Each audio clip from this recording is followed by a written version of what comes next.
My name is Dana Harper. I'm 42 years old. I live alone in a quiet apartment just outside of Portland. It's a modest place, not too big, not too small. And for the first time in a long time, it feels like mine. I've been divorced for almost 3 years now. No children. Just me, a few houseplants, and the steady hum of the fridge in the background when the silence settles in. I've always been the kind of person who doesn't ask for much. Not because I don't need anything, but because I learned early on that needing things makes people uncomfortable. I became good at being low maintenance, predictable, someone others could rely on but not worry about. And for most of my adult life, I thought that was something to be proud of. I've been working since I was 22, almost entirely in corporate operations. Spreadsheets, vendor contracts, department workflows. The kind of work most people overlook, but everything falls apart without. I never minded it. I liked being useful, necessary even. When I was diagnosed with breast cancer 6 months ago, I didn't panic. I just scheduled it. Treatment plans, appointments, side effects. I approached it like another project, quietly, efficiently, with as little disruption to everyone else's lives as possible. So when the email came, during my 3rd round of chemo, I didn't scream or cry. I was sitting in the recliner at the infusion center, IV in my arm, a knitted blanket across my legs that someone's grandmother had donated to the hospital. I opened my phone out of habit and saw the subject line, "Position termination, effective immediately." There was no call, no forewarning, just a sterile 5-paragraph message from HR saying my role was being dissolved. I read it twice, then, once more, slower. I didn't move. I didn't even blink for a few seconds. I remember thinking, so this is how it ends. After 17 years, and underneath that, is this all I am to them? Just a name on a payroll line? I started at the company when I was 26, fresh out of a chaotic job in retail management, tired of smiling for customer surveys, and craving something steady. I remember walking into the lobby for my interview, this low-rise office building, tucked into a commercial park off the freeway, and thinking, this isn't glamorous. But maybe it's mine. The company was small then, barely 30 employees, no formal systems to speak of. It was a logistics firm, privately owned, family-run. Not flashy, but stable. And they were looking for someone to clean up the mess in operations. I didn't oversell myself. I told them the truth. I could bring order. That was what I'd always been good at, making things work quietly without drawing attention. They hired me within a week. My first office was really just a supply closet someone had cleared out. The walls were beige, and the only window looked into a hallway. But I didn't care. I threw myself into the work like it was oxygen. In the first 6 months, I built out a vendor tracking system, redesigned the invoice process, and saved them close to $70,000 in unnecessary freight costs. Nobody clapped or handed me a bonus, but they started sending me emails at midnight and calling me indispensable. And back then, that was enough. That job gave me structure at a time when my personal life had none. My marriage was unraveling quietly, not from fights or drama, just a slow drift that neither of us could steer back. I used to stay late at the office just to avoid the silence at home. And when we finally split, it was that same job that got me out of bed the next morning. Not because anyone there hugged me or gave a speech, but because the work still needed doing. There were numbers to reconcile, systems to check, trucks to schedule. That steadiness kept me upright. Over the years, the company grew, and so did I. I trained half the current staff, created the entire operations playbook, and eventually became head of the department. There were no flashy promotions or big announcements, just quiet expansions of responsibility. I didn't ask for more pay. I didn't negotiate my title. I thought my work spoke for itself. But eventually, leadership changed. The founder sold the company to a private equity group, And with that came new management. Younger, sharper, armed with MBAs and buzzwords. My new boss was in her early 30s, loud, confident, polished in a way I never learned to be. She wore heels that clicked down the hallway like punctuation marks. Her emails were filled with exclamation points and phrases like synergy and brand alignment. At first, I tried to adapt. I sat straighter in meetings, started wearing makeup again, even practiced speaking up more. But it didn't take long to see where things were headed. She liked energy, performative energy. She praised the interns who asked shallow questions but asked them loudly. She looped in younger managers to meetings I used to lead. Slowly, I found myself copied on fewer emails. My calendar started looking thinner. People stopped asking for my input. I wasn't let go, not yet. But the message was clear. I was being edged out. There were moments that stung more than they should have. Like when she introduced me to a client as Dana, one of our veteran staff members. She's been with us forever. Veteran. Not head of operations. Not the person who built the systems that kept the company upright. Just veteran. Like an old couch no one wanted to get rid of but wouldn't put in the living room either. There were smaller things too. Subtle. Jabs passed off as jokes. A raised eyebrow when I said I didn't use Slack much. A laugh when I brought a notepad to a strategy session. It was always wrapped in civility, but it chipped at me. Still, I kept going. I held on to the belief that good work would speak louder than trends, that loyalty mattered, that staying late and never calling in sick would be remembered. But then I got tired. It started gradually. I'd lose focus mid-task. I'd need to sit down between meetings. My body felt heavy in a way that coffee couldn't fix. I told myself it was stress, or age, or maybe just burnout after almost 2 decades in the same place. But deep down, I knew it wasn't just that. I ignored the signs for as long as I could. The weight loss, the night sweats, the sharp pain in my left side that came and went like a warning bell I refused to hear. When I finally went to the doctor, I already knew what they were going to say. It didn't soften the blow. But it didn't shock me either. Stage 2, breast cancer. I remember nodding, as if the diagnosis was a meeting update I needed to absorb and process before making any decisions. My first instinct wasn't fear. It was a shame. Not because of the illness itself, but because I'd have to take time off. Because I'd have to let someone else pick up the slack. Because I'd no longer be the dependable one who never asked for help. I debated even telling my boss. I considered keeping it private and just powering through, like I always had. But the treatments were going to be regular. I couldn't hide them.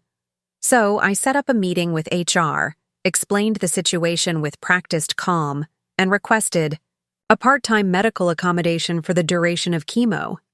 They said all the right things, smiled politely, told me to focus on getting better, that they'd work with me to make it manageable. But in the weeks that followed, the tone shifted. I noticed my name disappearing from planning documents. Meetings I'd always led were handed off to junior staff. My input was no longer requested, sometimes not even acknowledged. It was as if my diagnosis had quietly confirmed what my boss had already suspected, that I was past my prime, that my body, now inconvenient and fragile, meant I was no longer fit for growth. I didn't complain. I didn't push back. I kept showing up, balding, weak, sometimes nauseous, but present. Because I still believed that showing up counted for something. It's strange. For years, I had believed I was invisible because I wasn't flashy. But now I was invisible for another reason, because illness made people uncomfortable. Because I didn't fit the image anymore. That was the hardest part, I think. Not the pain or the chemo or even the fatigue. It was realizing that the place I had given everything to, time, energy, identity, had already moved on without me, and they weren't even trying to pretend otherwise. When I first told them about the diagnosis, I chose my words carefully. I scheduled a meeting with HR and my manager and explained everything the way I'd practiced it in front of the bathroom mirror. Simple, measured, unemotional. I said I had been diagnosed with stage 2 breast cancer, that my treatment plan involved 12 weeks of chemotherapy followed by surgery, and that my doctor was confident in my recovery. I also told them I wanted to keep working, part-time, remotely, if needed. I even offered to create a transition plan to make things easier on the team. They responded exactly how I expected. Polite, courteous. My manager smiled and said, "Take care of yourself first. We've got things covered." HR nodded along, scribbled notes, and reassured me that they supported me 100%. It all sounded professional, well-rehearsed, and vaguely distant. At the time, I convinced myself that was just how corporate worked. Detached, but well-meaning. They didn't know what to say, and I didn't expect them to. I was grateful they didn't make a fuss about it, but what followed was quieter and colder. My calendar started to look thinner. Meetings I normally led were suddenly rescheduled or removed altogether. Tasks I'd always handled began trickling over to others without explanation. I was no longer included in strategic calls or project reviews. If I asked about something I used to oversee, I'd get a polite deferral. "Oh, Jessica's got that. Covered now. We thought you might want fewer meetings this week." I told myself not to read too much into it, that maybe they were just trying to ease the burden, that they meant well. But intention and impact aren't always the same. The hardest part wasn't the lost responsibilities. It was the silence, the slow fade-out.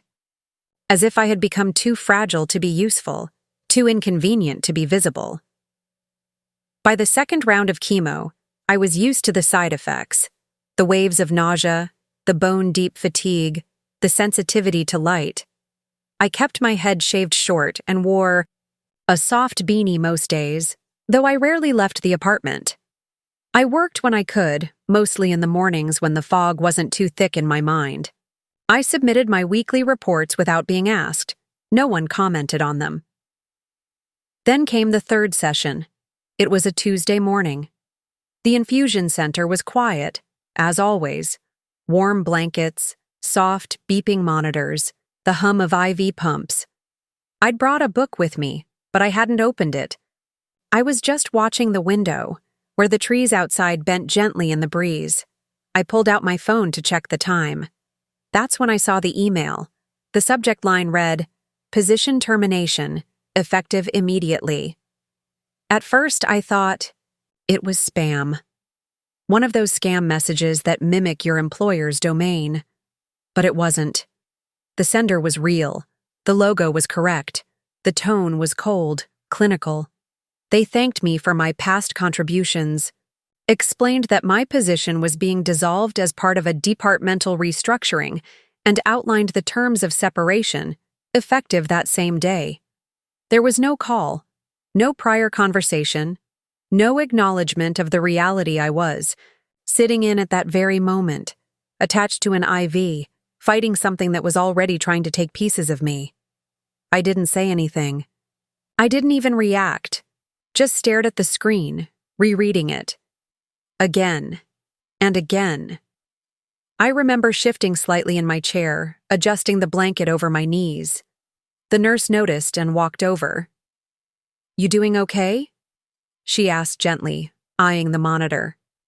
I nodded, maybe a second too late. "Yeah, just cold," I said. It was the only thing I could think of, the only sentence that didn't require effort. She brought me another blanket, tucked it around my shoulders. I thanked her and leaned back. My phone sat in my lap, screen, still glowing. I let it dim on its own. I didn't cry. I didn't rage. There was no scene. Just a strange hollowness, like someone had opened a window in my chest and let all the air out. It wasn't shock. It wasn't even sadness. It was clarity. So, this is who I am to them, a line item, a number, an overhead cost in a spreadsheet. I sat there, tethered to that machine, while someone in a conference room somewhere hit send on an email that severed almost 2 decades of loyalty. That night, when I got home, the first thing I noticed was the small cardboard box on my doorstep. No return label, just my name in thick black marker. I brought it inside and opened it on the kitchen table. Inside were a few items from my desk: my coffee mug, a framed photo of my niece, a notebook I'd used for brainstorming meetings. Everything packed without care. No note, no card. I checked. My work laptop, locked out. Email access revoked. Calendar blank. They hadn't just let me go. They'd erased me. And still, I didn't scream. I didn't call or write back or post about it online. I didn't need to. It wouldn't have mattered. Instead, I made tea, sat on the couch, pulled the beanie from my head and let the cool air touch my scalp, and somewhere in the silence of that moment, I filed it away, not with anger, but precision. Noted. 10 years ago, the office looked nothing like it does now. Back then, we still had paper timesheets. The phones rang off the hook, and the printer jammed at least twice a day. We were operating out of the same building, but everything felt different, scrappier, more human somehow. I remember one night in particular, early winter. The sky had gone dark by 5, and most of the office had cleared out by 6. I was still at my desk, staring at 2 monitors, toggling between spreadsheets and a client database that wouldn't sync. A shipping error had triggered a cascade of problems: wrong address, delayed inventory, lost invoices, and the client was threatening to pull a major contract if we didn't fix it by morning. I stayed. Not because anyone asked me to, not because I expected a thank you, but because the idea of letting it fall apart didn't sit right with me. I microwaved stale coffee, kicked off my shoes under the desk, and kept working until my eyes burned. Around 11:30, I called the warehouse directly, coordinated a reroute, printed new shipping labels myself, and handwrote an overnight FedEx slip for backup. I left the office just before 2 a.m., bundled in my coat, the building dark behind me. Thui. Next morning, the client emailed. The shipment had arrived. Crisis averted. They stayed. My old boss, the founder, not the one who replaced him years later, walked past my desk that afternoon, paused, and placed a hand on the back of my chair. "You saved that contract," he said. "You know that, right?" I just smiled. He added quieter this time, "We'd collapse without you." And maybe he didn't mean it literally. Maybe it was just something you say. But I held on to it for years. I think I still remember the exact weight of his hand on that chair. Back then, I truly believed this place was home, a second family, the kind where no one's perfect, but everyone's trying. I celebrated work anniversaries like birthdays, brought in cupcakes, stayed after hours decorating for holiday parties. It meant something to me. When my marriage fell apart, I didn't tell many people, but I still came to work the next day. My hearing had been scheduled for a Thursday morning. I remember packing up the manila envelope with the final documents, slipping on a blazer that didn't quite fit anymore, and sitting through those proceedings like I was watching a play from behind glass. Afterward, I went to the office. Not because I had to, just because I needed to be somewhere that didn't feel empty. I didn't want to go home. Didn't want to sit on a couch that still held the shape of someone who'd chosen to leave. So I brought in a box of leftover files from a project we were restructuring and spent the rest of the day reorganizing the storage room. I remember kneeling on the floor, sorting labels and color-coded folders, while people walked by and assumed I was just being my usual efficient self. It was easier than telling anyone I didn't know who I was without a ring on my finger. That's what work became for me. Not just a job, a definition, a structure. A way to disappear inside something that didn't ask me how I was doing. A place where effort still translated into something measurable. Where people needed things, spreadsheets, reports, answers, and I could give them those things. There's a particular kind of comfort in being useful. It feels like belonging, even when it's not. But over the years, that comfort shifted. The hand on the back of the chair was replaced with Slack emojis and performance dashboards. Birthdays got replaced by deadlines. No one stayed past 6. Nobody brought in cupcakes. The corner offices went to people who arrived with confidence and left with stock options. It's not that I expected the company to stay the same forever. I'm not naive. Businesses evolve, people move on.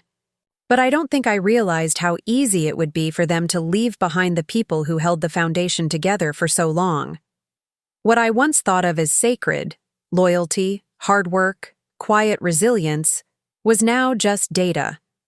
Line items and output metrics. Nothing personal, nothing human. And when the new leadership came in, they never asked what the company used to be. They didn't want the history, just the numbers. I watched my legacy become irrelevant in real time. Processes I'd created were renamed and repackaged as innovative. I became the person they forgot to include in the meeting invite.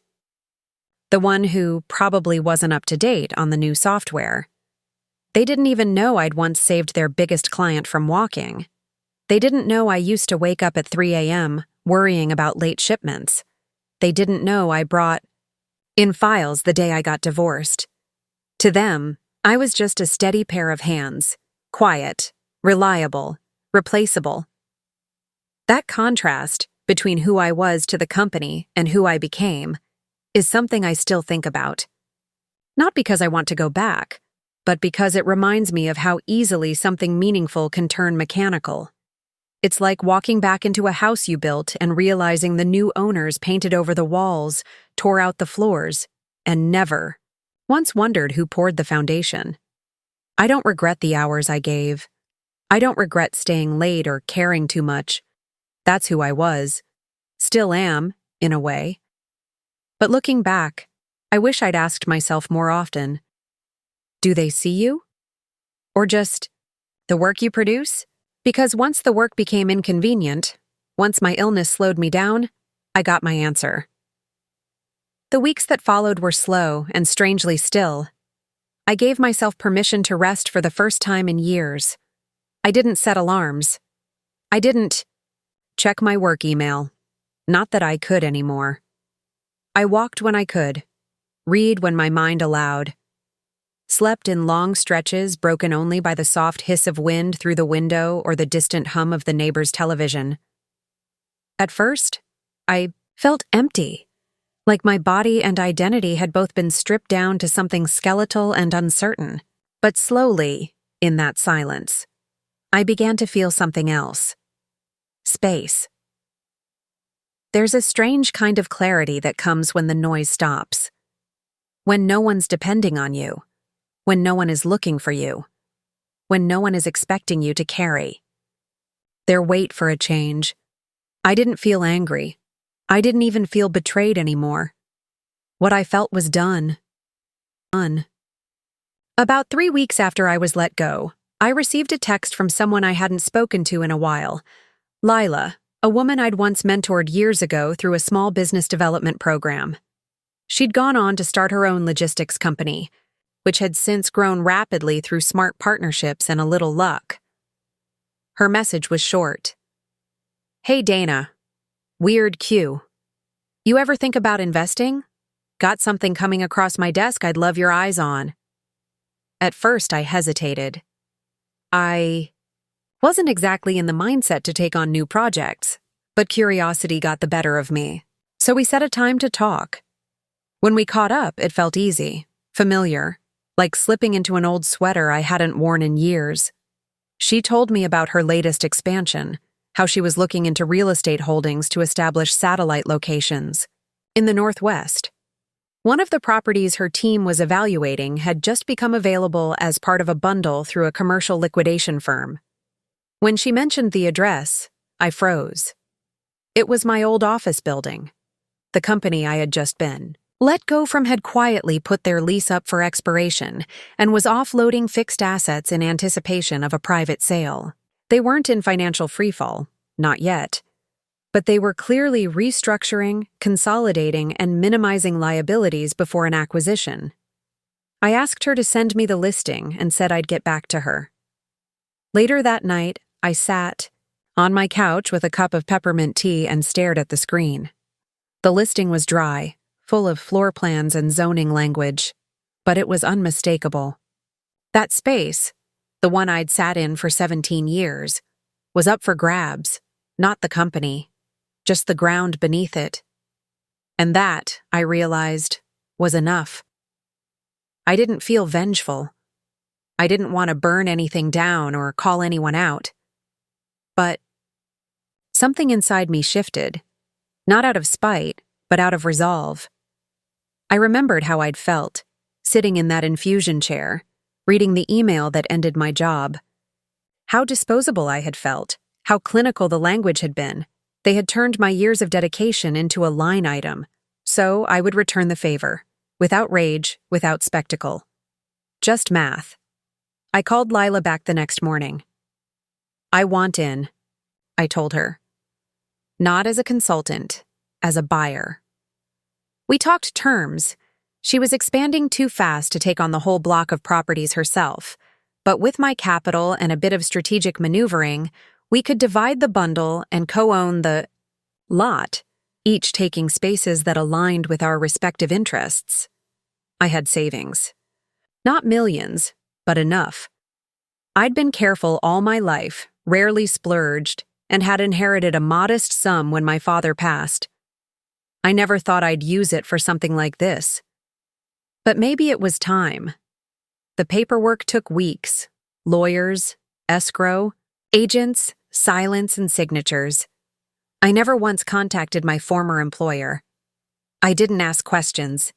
I didn't make threats. I just waited.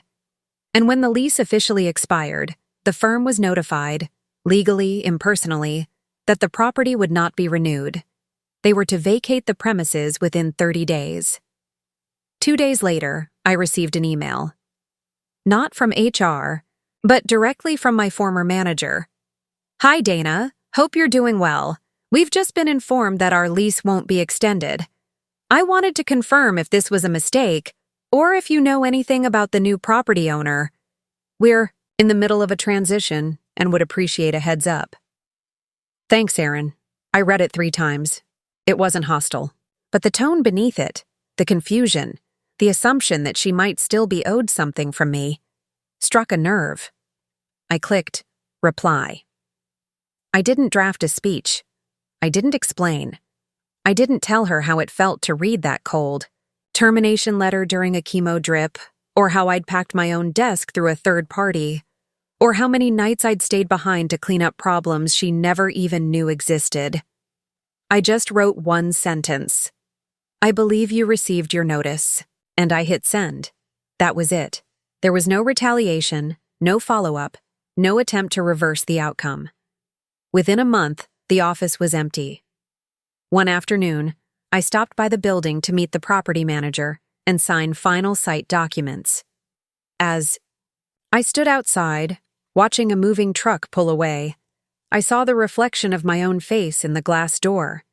The office behind it was bare, stripped of the furniture I once arranged, the whiteboard I used to scribble on, the desk where I used to eat granola bars at 8 p.m., because there was still work to do. It didn't feel like revenge. It felt like closure. I didn't feel powerful or righteous. I just felt still. The past was behind me, boxed up and carried out, just like those old office chairs. What remained was space for something new. A week after the office officially closed, I stopped by one last time, not out of sentiment really, more out of quiet curiosity. The building was nearly empty now. The front entrance door stuck slightly at the bottom, just like it always had, and the fluorescent lights in the hallway flickered like they hadn't been serviced in years. I walked through slowly, my boots echoing against the tile. The space was stripped bare. No desks, no partitions, no whirring printers, just a hollow quiet, the kind of silence that doesn't ache but settles. I stood in what used to be my department's corner, the place where my desk sat for over a decade, where I used to keep a basket of protein bars, a small whiteboard with reminders in blue marker, and a drawer full of Post-its that somehow always went missing. I used to eat lunch there most days, not because I had to, but because I didn't want to waste time. That desk had been my constant, even when everything else in my life felt unsteady. Now it was just an empty square of beige carpet where the sun landed through the window, faint, warm, and soft. I didn't feel angry standing there. I didn't feel nostalgic either. I just felt clear. This place had taken up so much space in my life, not physically, but emotionally. And now, it was just a room. Not a monument, not a wound, just space. I didn't linger long. I turned, walked down the hallway one last time, and let the door click closed behind me. These days, my life is quieter. Not empty, just slower, more intentional. I started consulting again, part-time. I only take on projects that interest me, and I set my own hours. No more back-to-back meetings or late-night emails. No more proving my worth to people who already made up their minds. I wake up without an alarm. Some days I go for walks before breakfast. Some days I just sit by the window with my tea. I'm still in treatment. Recovery isn't linear, but it's happening. And I'm letting it happen at its own pace. Lila and I meet for lunch about once a month. She always brings energy to the table, talks fast, laughs big, dreams out loud. Over grain bowls and ginger lemonade, she updates me on her company's growth, her new hires, the way she's changing the industry from the inside. At our last lunch, she looked at me and said, "You know, Dana, you never needed their permission to matter." I smiled because I already knew. But hearing it said aloud, simply, plainly, felt like a quiet stamp of truth. I think back sometimes to that little plant I used to keep on my desk. A jade succulent in a white ceramic pot. It survived fluorescent lighting, missed waterings, and one accidental fall onto the carpet. When I received that box on my doorstep, the one that held all my desk items after they let me go, the plant was still inside. A little bruised, but still upright. It sits on my windowsill now, next to a mug of pens and a stack of notepads I rarely use. I water it every Sunday. It's grown a little lopsided over time, reaching toward the light. And maybe that's what I've done too. I didn't write this story for applause. I don't need anyone to clap for how I handled it or to marvel at the quiet outcome. That's never been who I am. All I ever wanted was the space to be whole, to be respected, to belong without shrinking. And now, finally, I have that. Not because someone gave it to me, but because I stopped waiting for permission to claim it. Some stories don't end with a bang. They end with a breath, a pause, a moment of stillness that holds more weight than all the noise before it. That's what this is for me. Not revenge, not redemption, just peace, and I'll take that every time.